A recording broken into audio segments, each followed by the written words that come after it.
All Hit Radio.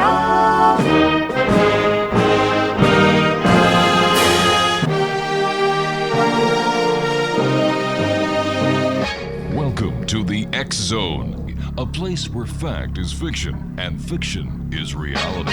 Now, here's your host, Rob McConnell.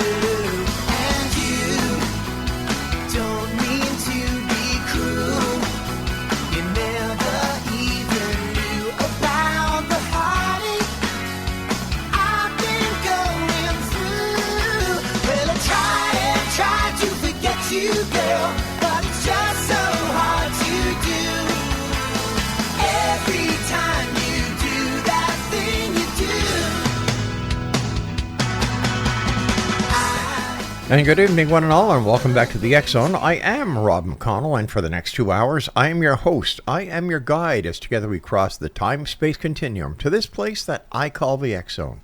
It's a place where people dare to believe and dare to be heard. It's a place where fact is fiction and fiction is reality. And the X Zone comes to you Monday through Friday from 10 p.m. Eastern until midnight, right here from the studios in St. Catharines, Ontario. And you're listening to us around the world on your hometown radio, Classic 1220 and classic1220.ca. If you'd like to send me an email, xzone@xzoneradio.com and or xzone@classic1220. My guest this hour is a gentleman we've had the pleasure of talking to before. His name is John MILOR, and he is the author of 13 books, published all books, and is most importantly known for his pioneering research into the field of Christian ufology, a combination of ancient theory and end-time prophecy. Now, he has been a paranormal researcher for, almost 30 years now. John's interest in understanding the paranormal began at a young age after his grandmother's tale of a UFO over 100 years ago. His great-grandmother's tale is unique because she was the wife of a minister. Joining me now to tell us more about this fascinating story with his grandmother, as well as talking more about UFOs, things that go bump in the night, is our friend, John MILOR. And John, welcome back to the X Zone. How are you, my friend? Hey, thank you. I'm doing very good. Good. Welcome back. Always great having you with us, John.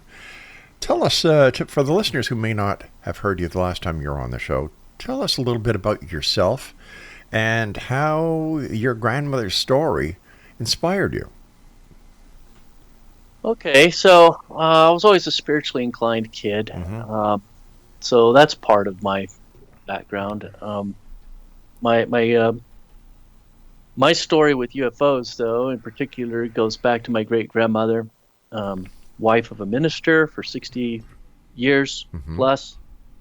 So they were retired, and my mom would leave me at my great-grandmother's, me and my brother, my great-grandparents, from time to time growing up. And I do recall a time back in 1975 when she let the family know that when she was a little kid, she saw a UFO. And this happened on the plains of Kentucky. So the funny thing is she saw a UFO before she'd ever seen an automobile. Wow.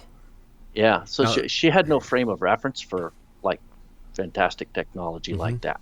And being from the Bible Belt and from a very devout, very strict family, her mother like didn't buy things like comic books or anything like that, and they lived out in the middle of nowhere in Kentucky. So when her and her sister saw this thing, they were like, "What is that?" It was a cigar-shaped UFO. Saw the glass bubble on top. The occupant was so close as he flew by, he turned and looked at him as he flew by. And unfortunately, questions that I have nowadays that, I can't go back in time to, when my grandmother was still alive and ask her if that was a humanoid, human looking or gray alien looking or different, or what did that dude look like? So basic questions like that, I am not there to ask, but I do remember this story, and she was very serious about it. She announced it to the whole family at a gathering and dropped the newspaper after reading this article about a UFO wild goose chase in Madera County that happened just recently. And this was back in 1975 before they came out with a movie, Close Encounters of the Third Kind. Right. So that scene in the movie, that opening scene where you see the cops chasing this UFO around the countryside, that literally happened in Madera. Now, I'm not saying that didn't happen somewhere else, and that's where they got the story from. I have no idea where they got that story from, but you could have copied and pasted the article that my grandmother read and put it into the script for that movie, because that's what happened. And after reading the article, she dropped the newspaper and said, when I was a little girl, I saw a UFO. And she told the family about it. And then her and her sister saw this. Then her sister died shortly after that. So she had it to herself for the bulk of her life. And reading this article brought it all back. So she's like, I got to get this off my chest. Because her mother swore her and her sister to secrecy, like, just don't you ever tell anybody about this again. Mm-hmm. I guess she was concerned for, family honor and not wanting people to think they were insane or, whatever. It was too weird. So they did what she said, and they didn't say anything until like much later in life. And now grandma's reading about this in the paper, and she's like, I don't care what people say. Those things are real. So this was my great grandmother, and for most people, they would think, okay, if she said she saw an angel, which she did, by the way, an angel saved her life on one occasion. And she was literally healed by Jesus himself, she said, because she had a stroke and she was in the hospital, paralyzed, and she said Jesus walked into the hospital room and healed her. She walked out the next day. So wow. You could argue with her, like, no, I don't think that was Jesus, and you're left with explaining how in the world she recovered. Doctors didn't know if she was going to talk again, much less walk. And she walked out. No problem. Like nothing ever happened. And the way she was, if you knew her, you might not even doubt the Jesus part. You'd be like, if Jesus is going to come heal somebody, it would be you. So that's the kind of person she was. So this UFO story was like a mixed metaphor, completely out of context. It's like, you're not used to hearing that from somebody. But with her, she never had a problem. There was no discrepancy, well, this doesn't add up. She wasn't getting into the weeds with, according to the theory of evolution, it's with her, they were just both real. The Bible's real. UFOs are real. Aliens are real. So what? But with me, of course, I became this paranormal nut when I was a kid. I had literally an encyclopedia that my mom bought me of books. And I read all their contents and I memorized all this paranormal stuff. And then, of course, I started buying books and stuff myself. I became like Fox Mulder, And I was just like, it got to where it wasn't enough just reading. I wanted to go ghost hunting, so I got into that. I got into trying to astral project, trying to channel spirits, self-hypnosis, tarot cards, interpreting dreams, palmistry, you name it. I was all into this stuff, trying to find certain things, and I had all these paranormal things happen to me growing up.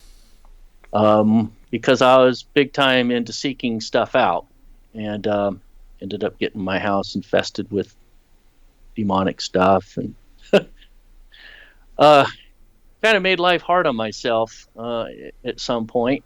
But all of these things were kind of dormant until I became a believer and started going to church, and then suddenly, the blinders were off and all of this stuff came back. That was a very condensed version of my youth. Now, John, you were in the military. I believe you were in the Air Force. And how did your quest for knowledge in the paranormal coincide with your military career?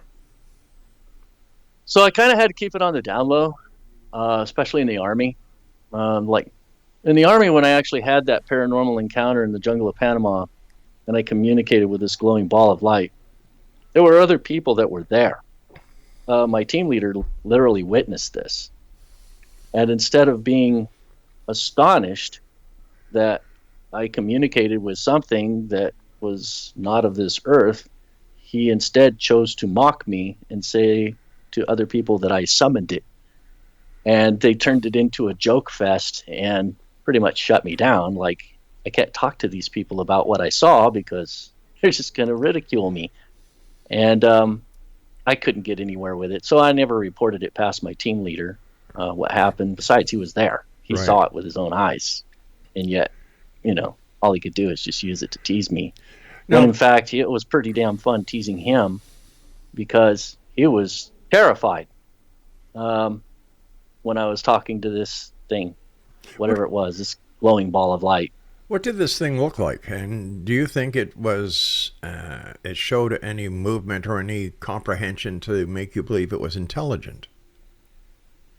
It was about the size of a soccer ball. It was bright as a camera's flash. And so when it flashed on, it illuminated the jungle like a couple 100 yards Wow. perimeter or radius.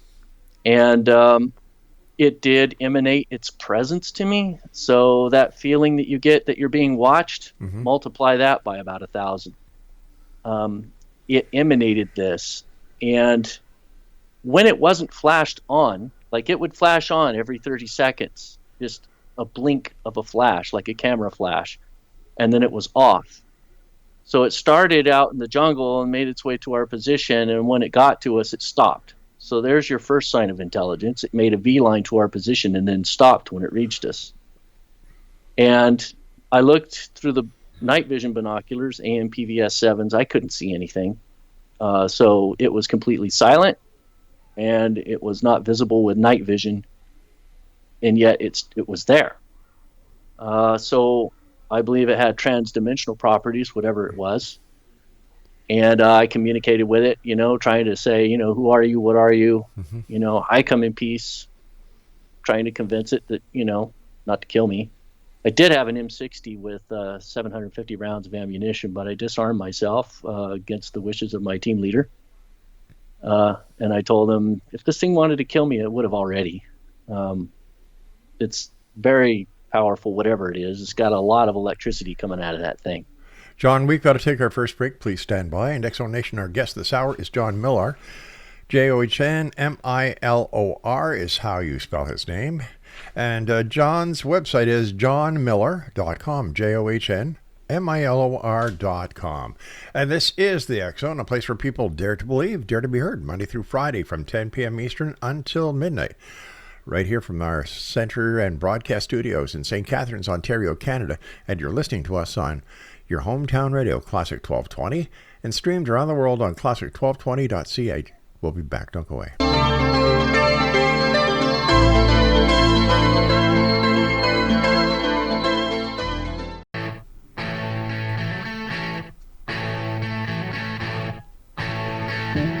No matter what you are, I will always be with you. Doesn't matter what you do, girl. Ooh, girl, with you. No matter what you do, I will always be around. Won't you tell me what you found, girl? Ooh, girl, won't you? Knock down the old gray wall. Be a part of it all. Nothing to say, nothing to see. Welcome back to the X Zone. I'm Rob McConnell. My guest is John MILOR, and his website is johnmilor.com. Now, John, take us back to the forest or the jungle in Panama where you saw this orb. After you had this experience and you took it, it was real because you were there. I can't understand why your team leader would take that attitude that, it wasn't real or that he hadn't seen anything, especially since it was right there with you guys. Yeah. I say part of that was fear-based, but another part of it was ridicule-based, because he made my life a living hell. Oh. Like they made nicknames about me and stuff, about being Mr. Weird, because I like to talk about things like this. And I kind of brought some of it on myself. In my room, my dorm, I had this like practically a paranormal shrine. Crystal ball, incense, candles, tarot cards, all of these things, piled up there. And so people thought, oh, he's all into the occult big time. This dude's a wizard over here thinking he's going to cast spells or something. But, it's not like that. I'm curious and I want to know. I know that there's another reality around us, and so I've always wanted to explore it. But they see that, and they like anything that's like a little off to the side or unusual is, these guys, they were ruthless, man. They would look for like anything to ridicule you about. If your girlfriend was overweight or something, then they're going to pick at you about that. You're talking about, your typical infantry guy is like a barbarian, and I got part of that in me. That's why I went infantry. I'm a little bit of a barbarian, but I was on the intellectual side, and these guys, not so much. So they see something you don't understand, and there's an opportunity to poke and make fun of somebody as opposed to actually ask a serious question, they're going to take the opportunity to make fun of somebody every time. And I never could get past that with these guys, so I just left it alone, because every time I bring it up, it would just invite trouble. John, you're a Christian, and I think that's great, by the way. As a Christian ufologist, is there a single biblical scripture that captures your mission and the primary emphasis of your writing? Well, see, the big thing that I would like the world to know is what I see in Revelation chapter 14, verse 6 through 7. And then I saw another angel flying midair, and he had the eternal gospel to proclaim to those who live on the earth. So most of the people read that and they just kind of dismiss the fact that this is an angel proclaiming the gospel to people. And this is going to happen in the future. So what's that going to look like? And it's flying in the air. Angels usually fly in chariots. We see other examples of that, like in 2 Kings, Ezekiel. So are we going to see UFOs in the future associated with the gospel? Very possibly. These are good guys right here. And what's this angel saying? Aside from the gospel, he's saying, fear God and give him glory, because the hour of his judgment has come. Worship him who made the heavens, the earth, the sea, and the springs of water. So this angel is reminding us who God is, in case anybody gets confused about that. God is the one who created the heavens and the earth, as established in Genesis 1:1. And also, he's the creator of humanity, Genesis 2:7. But the ancient astronaut tribe, like 99% of them, will tell you that humans are a genetic experiment, that Earth is a petri dish. Right. And they got a lot of the pieces of the puzzle right. And that's what drives me nuts, because they're taking all of this information. And I'm like, yes, you got it, you nailed it. And then coming to this conclusion that's like this angel's warning us, don't do that. Because there's obviously going to be a deception that's coming in the future that's going to confuse the identity of who God really is. The Bible's very clear. The Bible says that God, the creator, the one who created the heavens and the earth, is the one who created us. That doesn't mean that our genetics have not been monkeyed around with, because the Bible says that too. But it's not for like our betterment. It's not for like, these were fallen angels that were messing with us.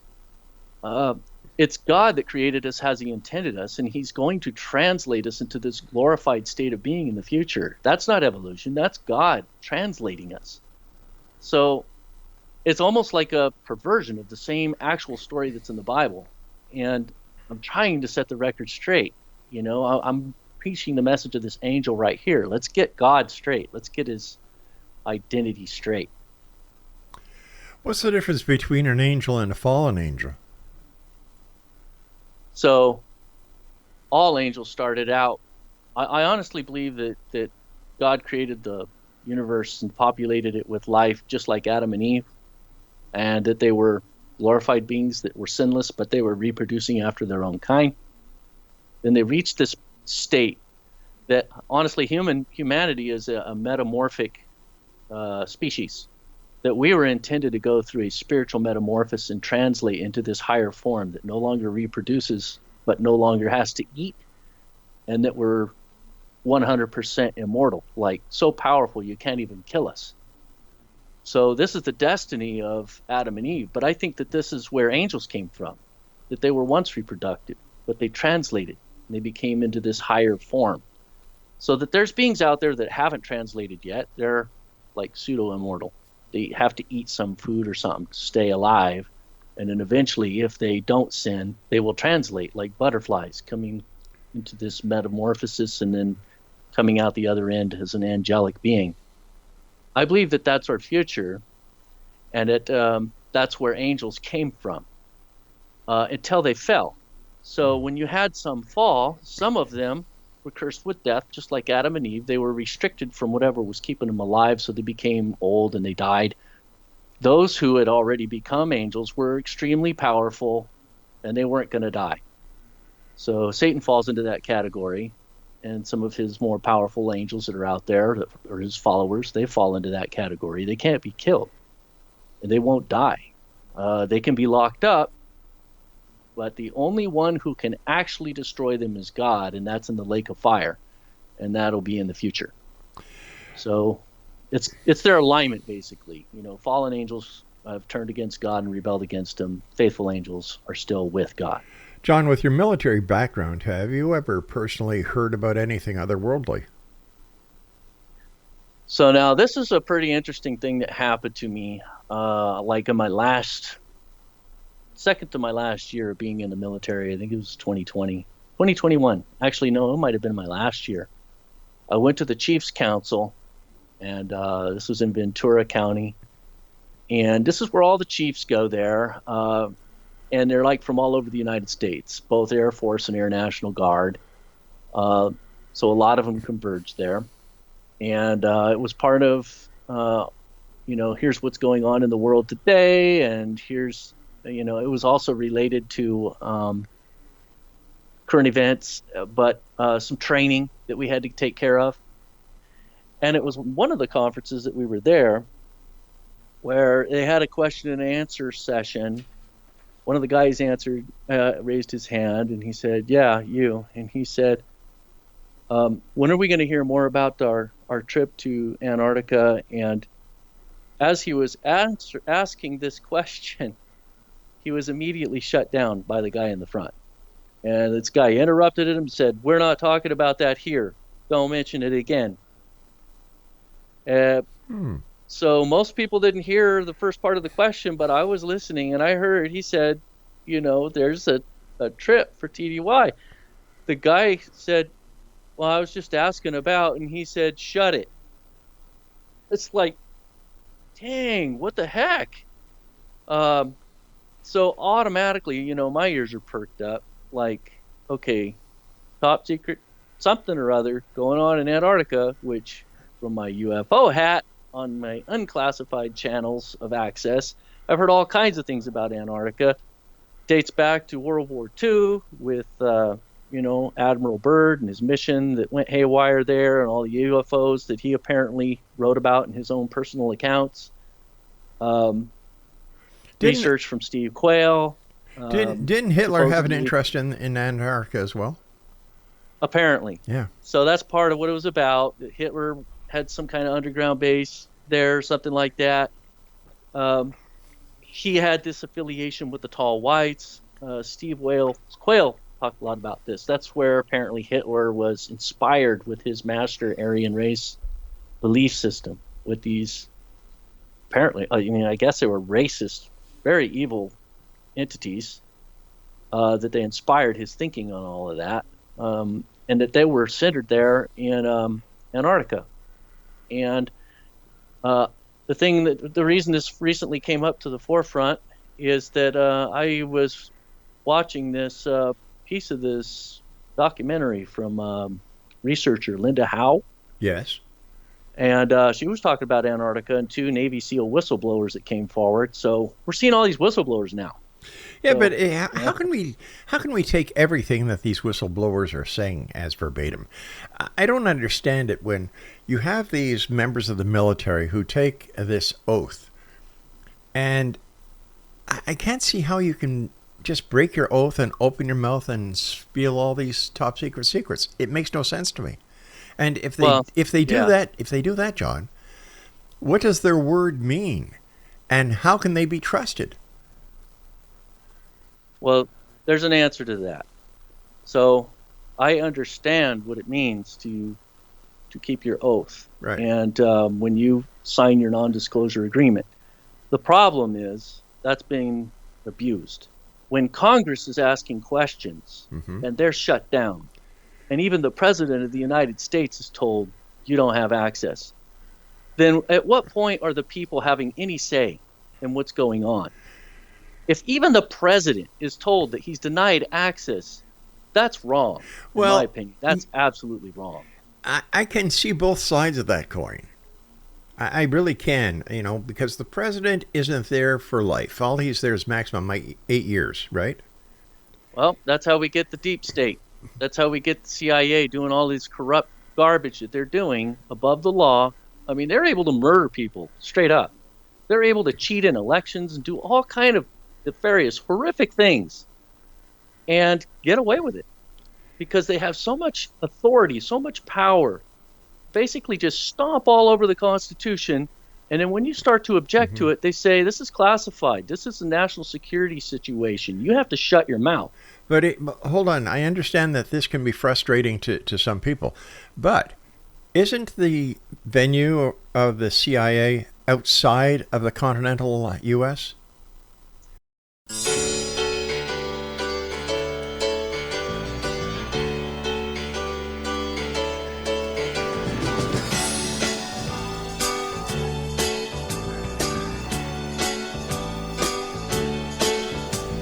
I'm singing to the world. It's time we let the Spirit come in.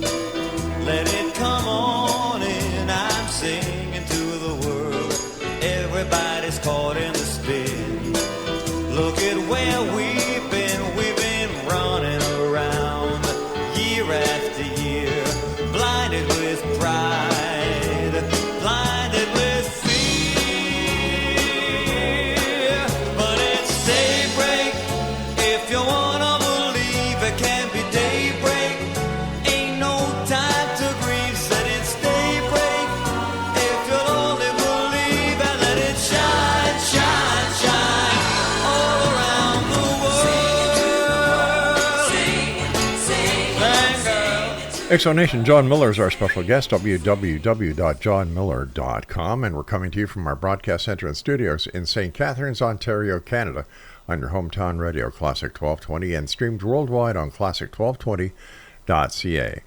John, you and I were talking about the CIA and where its jurisdiction is supposed to be according to its charter. And, we know that the CIA has been operating on the mainland USA. There's plenty of evidence of that, even in the JFK assassination investigations that are still going on after all these years. If this is, I don't understand why the American people who have the right, according to the Constitution, to fix all these problems that they're having, why they just don't do it. Yeah, it's hard to say. I mean, our government's too big. It's too powerful. It's coercive. When they want something done, they just push until they get it done. I mean, look what we have, with the J6 thing. That's as close as we can get to a, actual civil war these days, which Right. it was not hardly anything. And the only person that was, like this one unarmed lady was killed. So it's not like any police or guards or anything. She was one of the protesters who was killed. So that's not really much of a resistance, if you ask me. Pretty weak, the 574 riots that happened all that year were much worse than that. But that aside, I honestly, to go back to the question that spawned it, I think that there are things that are going on in our government. They're hiding it. They're covering it up. So they came up with this Whistleblower Act in order to flush these people out and supposedly try to protect them and expose, like, what are these programs you're working on? And how come you're not giving us access? So even our own Congress, this is their attempt to try to address this, and they're having a hard time doing it. Well, when you look at what the latest congressional hearing on UAPs, UFOs, and you had the two airline, you had the airline pilots, you had the two military, and then you had David Grush there. And every time a congressman asked Grush a question, and the whole point of this congressional hearing was to get to the truth, get to exposure. Nothing happened, really. Absolutely nothing, because whenever Grush was asked a question, well, I can't give the information out of here, we have to go into a secure setting. Well, why bring Grush on in front of the American people if you're going to pull this dog and pony show? Yeah, it was kind of weird. They did mention things, though. They did mention the technology was non-human. Well, wait a second. It's kind of goofy that the way they jump around the word game there, but yeah, and then they mentioned non-human biological entity. Well, once again, they mentioned it, but Grush had no first-hand knowledge of this. It was all hearsay. Mm-hmm.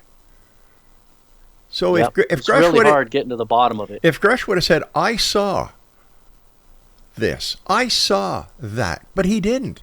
Anything that he came up with was second-hand information. So what good was it having him there? Then they go into a skiff and discuss who knows what. Probably anything could happen in there. Money exchanges hands, threats exchanged, who knows what. And then it just kind of fizzles out from there. Yeah, because nobody's But talking. honestly, I mentioned it in my book. What's going to make that all come to an immediate end is when the UFOs themselves just decide, okay, we're done hiding, we're coming out now. Then why don't they? If they're there, why don't they? There's different reasons. So, from a biblical perspective, we have factions. Even among some of the ancient astronaut people, they've concluded some of this, that there are competing agendas. But there really are competing agendas. There are good guys. There are bad guys. There are ones, the Archangel Michael, for example, is known as the protector of Israel, according to their ancient literature. That his army, that he has a military force in a higher realm of existence over that nation, and he's been protecting them. So, well, wait a second. Let me ask you this very simple question: why do they need the dome if they have the angels? Well, there's what people, it's not necessarily, walking around out in public eye. These angels and their society and everything that they do is with them. It's not with us. So they're not necessarily just open contact with us. Well, you see, this is what boggles the mind of people. You hear all this stuff about the angels. You hear all the stuff about, the different factions of UFOs. You hear about the government conspiracies, the shadow government, the deep state. But nobody comes up with any proof. It's great. So far, we're still in a kind of a shadowy... Since 1947, John? Yeah. This is what is so hard for people to understand and grasp. If the UFOs are here, why don't they just land? Land on the White House lawn, land in there's a timing to this. So I believe it has to do with a strong delusion. That's why I think the Bible is key to understanding their behavior. The Bible is great for Christians, but what about the other religious philosophies around the world? They're part of it too. I found the Quran has plenty to say about it and how Jesus will return, who they say will be Jesus, who will return to the earth in the future, descending between the wings of two angels. which I have my own ideas about what that's going to look like. Okay. I think the bad guys are intentionally preventing. They're intentionally not exposing themselves because they're building up for a grand finale, and all of this talk and curiosities and all of these programs and stuff is to build up the anticipation for when they do arrive, because it's going to be a spectacle when they arrive. People are going to be like, wow, like that opening scene on Independence Day where they walk outside and look at the sky and it's just they're fluttered across the sky, right? I see that as being a distinct possibility, that when they show up, they're going to show up and it's going to be in a very big and public spectacle way. And then everybody's going to have their theories like, oh, this is just us putting on a show, or, and then there's going to be these otherworldly beings. I believe that they'll be humanoid. There'll be some humanoids among them, and they'll look just like us, maybe slightly larger head, but you may not even be able to tell. And they'll have their own agenda. They'll, be very charismatic, and they'll integrate into our society. But eventually, you're going to have those factions pouring over into our society. Mm-hmm. So Jesus said we're going to see a return to the days of Noah, and that's what was going on in the days of Noah. If you read the book of Enoch, these otherworldly beings descended on Mount Horeb, I believe it was, and they integrated into society, and they started mixing with the women and stuff, and even doing bestiality and other weird things, and they jacked society up back then.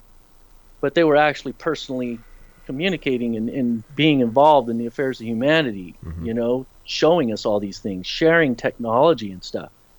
Jesus said we're going to see a return to the days of Noah. So out of all of history, he points out Genesis chapter 6 and said we're going right back there. That's why I believe that there is going to be something in our future that's going to be a reality of this getting put back up in our face. So what effect do you think this will have on humanity and the world? So a lot of people who do not have any faith at all or any firm grasp of faith or whatever, this will be like, oh my gosh, now it all makes sense. Because something in their gut will say, there's been a reality here all along. We all knew it. We all felt it in our gut. There's something real here. So that's what makes it so believable, because it has so much truth to it, the deception. But the fact that they'll be able to take people in and lead them along toward a certain very specific narrative. We planted you here. We're your genetic creators. We have a presence here from ancient times. Look at ancient relics that we could find and point to. What if there really is something beneath the ice, like Linda Howe says? All of that would actually fit with this deception. It's all real. It's not fake. We didn't create it. It could be actually genuinely real from a relic from Lucifer's angelic kingdom when he ruled over this planet, possibly millions of years ago. But once again, this is all theory. It's all theory. What Linda Moulton Howe says, I take with a grain of salt. I do too. Yeah. I take what they all say with a grain of salt. But there is something going on in Antarctica. I heard that through official channels myself with my own ears. So I know that there's something highly classified going on in Antarctica, and they weren't talking about it. Why then don't the researchers that are in Antarctica say something about it? Why do they have cruises down to Antarctica if something is going on down there? This to me doesn't make sense. Well, you're not. It's a whole continent for starters. You're right. You're also talking about 2 to 3 miles under the ice, so it's subterranean, in the most inhospitable place in the world. Okay. So it's very easy to hide stuff there. But is it fact or fiction? I tend to think that it's fact. Okay. I can't tell you one way or another. All I know is that the basic facts is that there's some highly classified things going on there right now, and that they did not want chiefs with top secret SCI clearance to hear about it. All right, stand by, John. We're going to take our final break. Explanation, John Miller is our special guest, www.johnmiller.com. And more of this fascinating conversation when we come back as we continue from our broadcast center and studios in St. Catharines, Ontario, Canada. right here on your hometown radio, Classic 1220. Don't go away.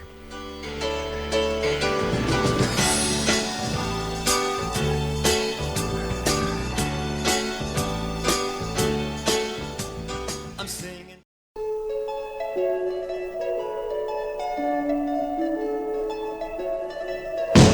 Wouldn't it be nice if we were older, then we wouldn't have to wait so long? And wouldn't it be nice to live together in the kind of world where we belong? No, it's gonna make it that much better when we can say goodnight and stay together. Wouldn't it be nice if we could wake up in the morning when the day is new, and after having spent the day together, hold each other close the whole night through? But happy times together we John Miller is our special guest for this hour, www.johnmiller.com. And John, if we could just get back to the Antarctica thing, is it possible that because of the inaccessibility to Antarctica by most people, that our governments, the American government, the Canadian government, the governments of the Allies, are actually developing top secret technology that is being invented for the protection of the United States, Canada, and our allies, and that because of everybody watching what the government is doing, they have to go somewhere that makes it so impossible for people to with prying eyes to check in to see what is going on. That's probably going on there as well. Yeah. I do know that it's a very sparse population there, and they're Yeah. all scientists pretty much. Right. Not to mention the penguins. Yeah, polar bears. There you go. They are doing scientific experiments, just like stuff that we do in outer space. It's Right. almost like an international space station or whatever. And from what I understand, no one really owns it per se. So they're all there sort of as neutral contributors, and you have allied nations working together on stuff. And I've heard other whistleblower testimonies. Again, we don't know. One guy talking about a technology that they had there that was capable of creating earthquakes and manipulating the weather. So some of the things there, to say that it's for our protection is a matter of perspective, because if you're talking about weapons, you could say a nuclear warhead is for our protection, but honestly, it's for our destruction, the destruction of our enemies. Right. Well, President Putin said earlier today that if push comes to shove, he will not rule out nuclear annihilation of the countries that are provoking him. Yeah. And I don't know. Now, I know that this year, I have a feeling about this year. I'm like, when's it going to happen? Something in my gut's telling me this year, but I've had this feeling for so long, I don't even know anymore. But we could be seeing some pretty serious stuff go down this year. Oh, I don't doubt it. I don't doubt it. Here's a question for you. If in the event that it was getting close to somebody pushing the nuclear button, do you think that the ETs would interfere? Good guys, yes. And I think they have actually done that before, maybe more than once. So I don't know if you knew about, even on a much smaller scale, they've done it all quite a bit. But you see these different elements in history where ETs have played a part in human affairs, and it's even documented in the Bible. The entire Assyrian army, 85,000 troops were wiped out in a single night by a single angel. So these beings have interfered both defensively as well as offensively. And they did it in the past. They're probably doing it now. And we'll see more of that in the future. When it comes to the biblical accounts, for example, Sodom and Gomorrah, where those two cities were wiped out by what resembles a nuclear blast. How much of if all this ancient know-how was one time upon this earth, what happened to it? There's still evidence of it in some places. I was watching this documentary, and you can also search the term O-parts, out-of-place artifacts. Okay. But they found this dump, a large landfill-type area where they were excavating, and it was a fluke that they discovered it, but under a microscope, electron microscope, I believe it was, they saw evidence of like filaments and microcircuitry inside the soil, fossilized microcircuitry. So probably Google it and you could find it. They actually have the pictures of it that are out there. I've seen them, but like these little tiny screws and little swirly filaments, and that there's no way that came from nature. And there's millions of these fragments that were in the soil in this one location. So they said this is exactly what you would find if there was highly advanced technology that existed a long time ago in this location. So you see how quickly a city can go to ruin. They've done shows on that, the day after kind of thing, and we have Chernobyl to look at. But a city can actually, in about 100,000 years, you can't really tell a city ever even existed, even big, huge concrete structures and whatnot. So we're talking about technology and civilization that existed potentially, hundreds of thousands to millions of years ago. You'd be hard-pressed to find anything. But how would that affect evolution of the creatures or the animals or whatever are left after this annihilation? So, yeah, according to your typical biology book, one that I have, says that there were 5 mass extinction events in Earth's ancient history. Right. Which, the way I interpret the Bible, that fits. If Satan had an angelic kingdom here on Earth that were partly angels and partly, mortals like us, like Adam and Eve, right? They could be killed. And if Satan's rebellion against God took the place of millions of years, which I would think that it would need to, the Bible says that the number of angels that exist are beyond the ability to number, and Satan managed to deceive a third of them. That had to take a long time. And Isaiah 14 and Ezekiel 28, read those. They will tell you about Lucifer's ancient kingdom. He used to be on Earth. He had a throne. So he was a king. He had subjects. He was in the Garden of Eden. So his kingdom was centered here, and we see evidence of some ancient civilization, like on Mars, those buildings and pyramids and things like that. I thought they were discredited, the photos from Mars. Yes and no. Different people have different takes on it. But I tend to believe that there was something there. They do know that there used to be oceans on Mars because they found sediment there. So it's likely that there was an atmosphere and that there were oceans and that it was struck by something devastating that wiped out everything that was there. I personally think that that was part of Satan's ancient kingdom and it was wiped out. According to Dr. John Brandenburg, there had been they found scientific evidence of a thermonuclear war on Mars. That would not surprise me at all. Yeah. Especially if Mars was part of Satan's kingdom and he sinned against God early on and that there was warring factions within his own kingdom and God had been sending wrath against this planet. It would explain why we would have 5 mass extinction events in this strata of this planet. All right, John, but let me... the time is going fast, and I've got one final question for you because it's going to take a few minutes for you to give me an answer.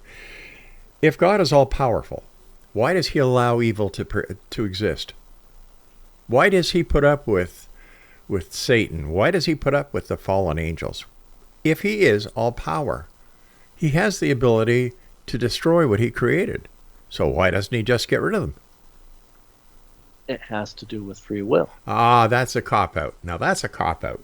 You see, when somebody says that's free will, to me, that's, well, we don't really know the answer, so we have to give it some sort of semblance. Now, I'm not just talking about you, and I didn't mean that as an insult, my friend. No, that's fine. No, it's like, oh, you know, like they say on Star Trek, you know, non-interference. We need more than that in this life. We just can't go with free will. It seems like there's two gods. The God of the Old Testament was mean and vengeful. The God of the New Testament was all love and kumbaya. The God of the Old Testament, which was written by Moses, the first, 4 books written by Moses, is a God that is vengeful, that does not put up with any crap. He destroyed Sodom and Gomorrah. He brought got the Israelites out of Egypt. And as they're crossing the Red Sea that he opened up for them, Moses and crew get onto the other side, and thousands of Egyptians are destroyed, drowned. Yep. Mm-hmm. So how can this all-loving, all-forgiving, all-powerful God, who's supposed to have created all this wonder, why does he allow, Satan to exist? Free will. Yeah, free will. If free will is for everybody, right? Did the Egyptians have free will? No, they didn't. Did the people of Sodom and Gomorrah have free will? No, they didn't. They had no choice. Yeah, they did. Yeah, it's God's way or no way. So God does interfere on this planet. He sends his angels here to interfere when there's obviously some kind of a scale, at which point God knows these people have been tested to the point that I know absolutely, without a shadow of a doubt, that there will be absolutely no repentance whatsoever. Mm-hmm. He could see the heart. He knows the heart, but he tests us to see it. Well, that's why it says in the very last chapter of Revelation, let the one who does wrong continue to do wrong. Let the vile person continue to be vile. Let the one who does right continue to do right. Let the holy person continue to be holy. John, I've got to say goodnight for now, but before I do, I think if God treated everybody equally, and if he has the power to smite Satan and all the negativity that goes along with it, I'd be a very happy camper. Take it easy, John. X Zone Nation, our guest this hour has been John MILOR, www.johnmilor.com. Send me your comments, X Zone Nation. Do you agree with me or disagree?